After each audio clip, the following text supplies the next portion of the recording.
Matapos ang Holy Week, matik na balik ulit ang traffic sa Metro Manila. Uwian na rin ang mga kapatid nating lumuwas sa kani-kanilang probinsya nitong Semana Santa. Silipin po natin ang sitwasyon ngayon sa Parañaque Integrated Terminal Exchange or PTEX. Magbabalita live si Mobile Journal Ivan Tarinque. Ivan, kumusta na ang sitwasyon dyan?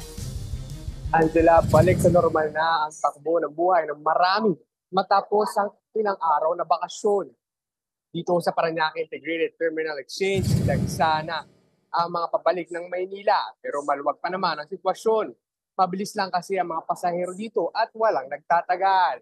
So ngayon, nandito tayo ngayon sa my day 3 kung saan bumababa yung mga pasahero mula sa mga provincial buses. Makikita natin, tuloy-tuloy yung pagdating ng mga bus na ito. Ayan, makikita natin, galing Cavite, merong galing Bulacan, at meron namang galing Cavite ulit. No, makikita man natin pagbaba nila sa mga bus na yan, dito sila papasok sa entrance na ito kung saan dadaan sila sa isang scanner at i-check ng mga security personnel yung mga kanilang mga dalang gamit. Bukod dyan, makikita naman natin yung sitwasyon dito sa loob ng terminal. Medyo maluwag pa naman, malaya tayong nakakapaglakad at hindi ganun kasi yung dami ng mga tao ngayong oras. At makikita rin natin yung ilang mga upuan, marami pang maupuan, maraming bakanteng upuan na mauupuan pa sa mga oras na ito. No? Kanina nakausap natin yung ilang mga biyahero na nagsabing hindi